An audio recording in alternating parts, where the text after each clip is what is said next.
The picture on the left, that's a Polyvore set that I made about myself, so just real quick. I'm originally from Hong Kong. I came to the US to study computer science at Stanford, then went to Google to be a PM. And then one day someone showed me this site called Polyvore, and I kind of fell in love with it and wrote a note to the original co-founders with some suggestions.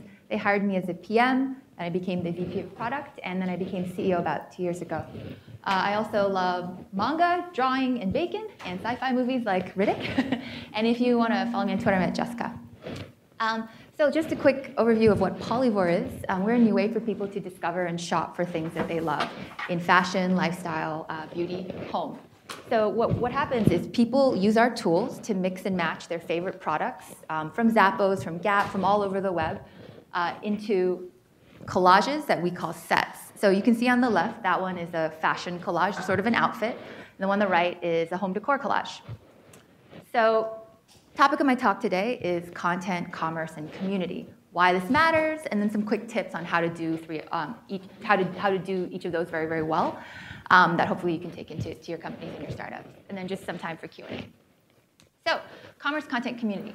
So let's talk about commerce first. So in the early days of commerce, it was all about categories like computers, electronics, MP3 players. Now, a lot of the lifestyle categories have moved online: fashion, home, beauty, wedding, baby. The categories are pretty different. What's interesting now is that lifestyle is actually bigger. It's about $79 billion in the US versus electronics, which is about $56 billion. So electronics is about things you need. Fashion and home and beauty. Lifestyle is about things you want. Like, I actually need a computer to do my work. Do I really need another pair of shoes? Honestly, do I need another pair of black boots? Not really. The number of SKUs is also very different. With electronics, there's actually only, I think, 2,000 possibilities for digital SLR cameras, whereas there's probably 100,000 results for just like tank tops. So it's very different sort of amount of stuff you have to look through as a shopper. Also, what makes you purchase something? With electronics, it's a lot about facts, figures, specs, megapixels, research. With lifestyle, you want to be inspired. You want to see a trend that you can relate to. You want to see celebrities. It's a little bit aspirational, and it should be a lot of fun. So very, very different categories. Because of that, the shopping funnel looks very different. With electronics, it's all about information. For lifestyle, it's all about inspiration. If you want to do lifestyle commerce, you have to do inspiration. If you want to do inspiration, it's all about content. So where do people go to get inspiration around content today? They might go to a fashion magazine like Vogue or InStyle to see what celebrities are wearing. They might go look at street style photography. They might come to Polyvore. They may go to jcrew.com and look through the lifestyle, like the lookbooks, right? But that's essentially why content's so important. And if you think about how content has changed over the years, content, it used to be a lot about offline, right? Picking up books, reading magazines. Now a lot of that activity has moved online. And what's interesting is it's also moved from editorial content to user-generated content, right? If you look at TripAdvisor, Yelp, Polyvore, it's about communities of people all over the world creating content for free, and that gives you a lot of great stuff. So these days, content requires community. So you put these things together. Commerce requires inspiration. Inspiration requires content, and content requires community. So Polyvore is something that sits in the center of these three things. Just a quick background on us and how we do or what we do in these areas. Polyvore has about 20 million users a month. Fashionistas, interior home decorators, lovers of style and taste, as well as shoppers who buy a lot of stuff. Our audience is mostly women. 50% between the ages of 18 and 34 tend to have a pretty high income.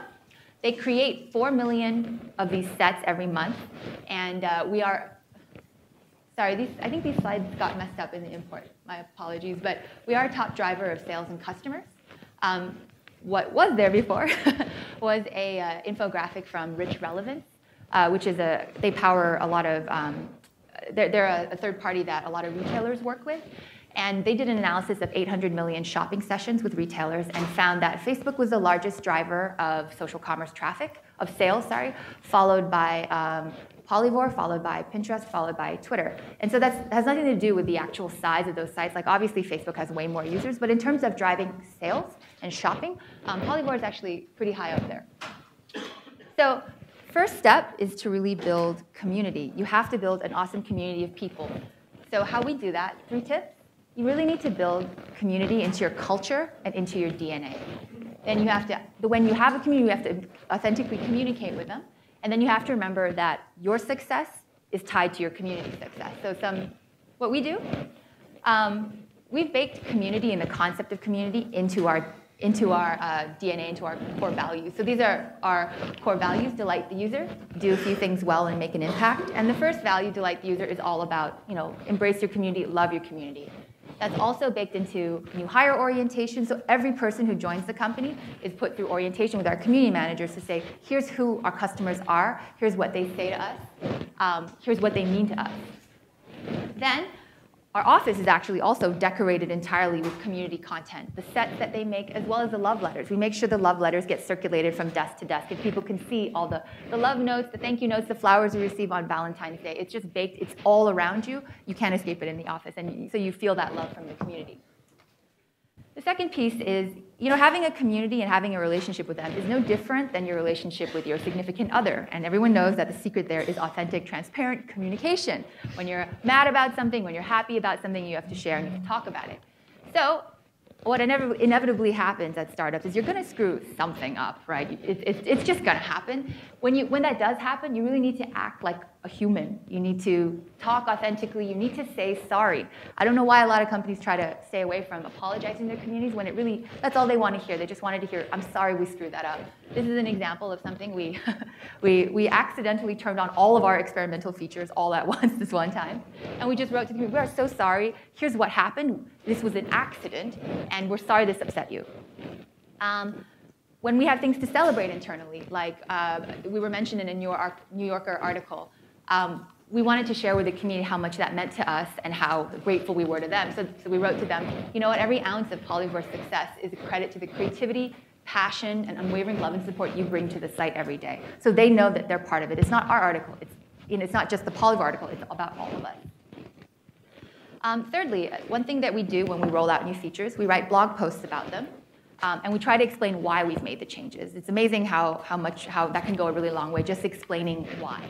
And when they write back and they tell us what they like or dislike, our designers and our PMs actually go through all the feedback. So this is a very small example of, we got 25 comments. Sometimes there's 500 comments. We go through and we catch and tally what the main requests were. And then we actually report back. When we fix some of those things, we say, hey, a lot of you asked for this, so we've done it. Some of you asked for this, but we're not doing it because of this. It's just really good to get into that two-way dialogue with your community. Third point was that your community success is your success. When you and your community's hopes and dreams and aspirations are really aligned with each other, magical things can happen.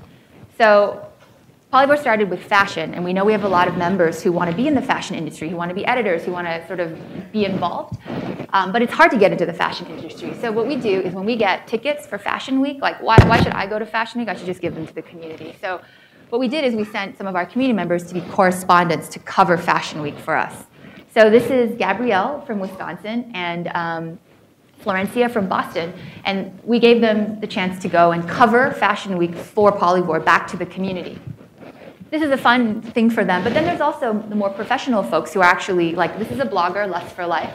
We partnered her with an awesome brand called Madison Harding, and together they designed that boot that she's wearing, which sold out, and then eventually, I think Whitney Port from the Hills was spotted wearing it, so that was very exciting. But we didn't really get there was no revenue that changed hands here. It was all about helping this blogger with her career as she wants to move into her own brand, her own designs, partnering her with a brand that was also up and coming. So when you offer these unique experiences and you're really helping your community, that engenders a lot of loyalty and love, and that in turn pays off in a way that's very difficult to measure from an ROI perspective, but is really, really important. So those are my 3 tips on community. Now you have a community, and now you need to get them to create really great content. How do you do that? 3 tips. Use curation to set a really good example. Show them what you want. Curate the best stuff. Then build self-sustaining feedback loops into your product to make sure that they continue to get feedback, because it's not going to scale if it's just curation, manual curation. Third, one thing we did is we used contests. And contests are just sort of a fun way to incentivize people to create sort of content around topics that you're interested in. So, curation. Not everyone knows this, but Polyvore has a very small editorial team. Their job is to curate and surface the best content around the site in certain areas that are highly, highly visible. They also, when we have new ideas for how to use our tools, make that content to show the community, here, check this out, try this. I'm sure you'll come up with something even better, but it's a good sort of seed. You really need to seed community and seed content. Then again, the self-sustaining feedback loops. Like, you know how when you post a photo to Facebook and nobody likes it and you're a little bit sad? It's that. You want to make sure that your community members, your new members, are getting that feedback, likes, comments, follows. And you want to make sure that the good content is getting that. So you actually have to build ranking into your feedback loops, make sure the good content is visible and therefore gets more likes and attention. So you have to be very careful about building this into your product from an engineering perspective.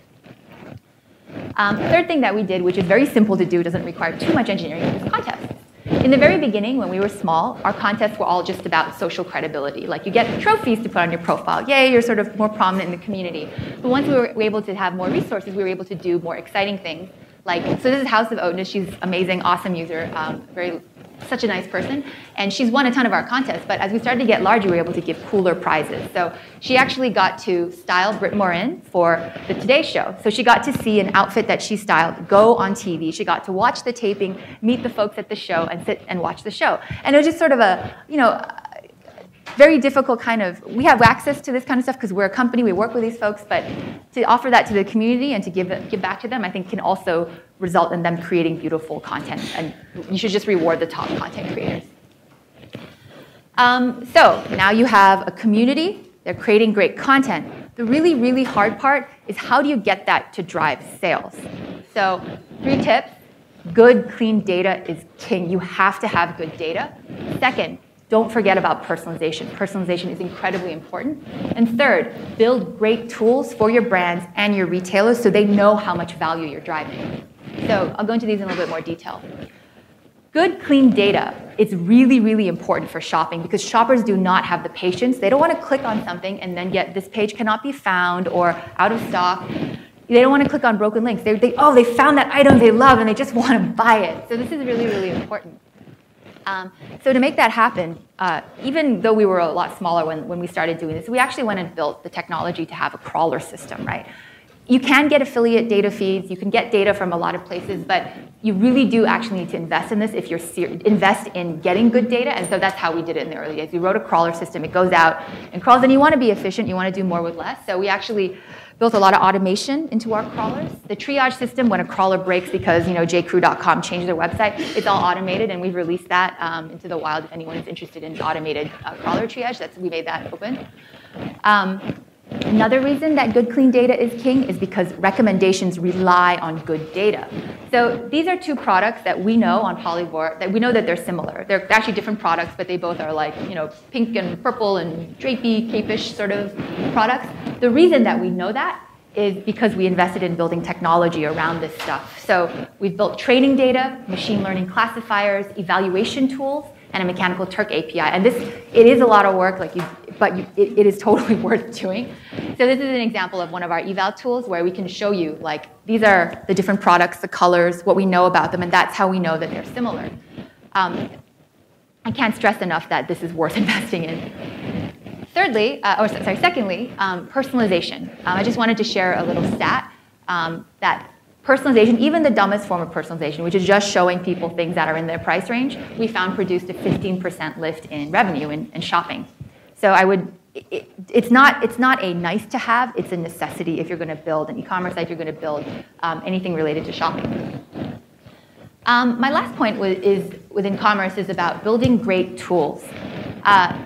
You want to, when you're small, you might not be the #1 traffic driver for your retailers. Like, they're looking at their Google, they're looking at Pinterest, they're looking at a lot of the top traffic drivers. But so you have to, when you're smaller, you have to show them the value. So if you can build a very simple dashboard that lets them see how much value you're driving and then sort of become ingrained into their daily patterns, the retailer's daily patterns of analyzing where their traffic is coming from. That's why we built this dashboard. We tried to make it clean and simple and delightful so they could see what was going on.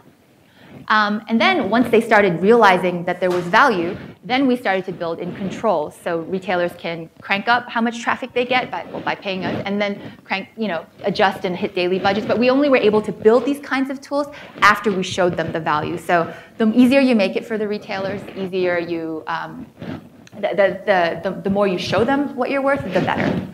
So those are my 3 tips. I think if you are going to think about lifestyle commerce or build a company in that space, 3 things that you have to get right are building community, cultivating content, and driving commerce. So that's just the Polyvore story, and hope that was helpful. Any questions? Yeah? I'm not a user yet, but why do you need a classifier to compare 2 visual images? Why do you need to split? Oh, those are 2 different products. Yeah, those are actually 2 different products from 2 completely different retailers. So we do visual color detection. We determine we extract the colors. Then we also have to figure out that this is a cape or drape, or look for the things that make those 2 items similar. So our machine learning classifiers classify the items, and then we're able to tell you that those 2 products are similar. And then recommend them. So if you're looking at, if you're looking at that first shirt, maybe it's too expensive. Here's another one that's similar, or maybe they sell out. Here's other alternatives. Yeah. Chinese manufacturers would love that. Yeah. Yeah. All right. Thank you very much. Thank you. Mm-hmm.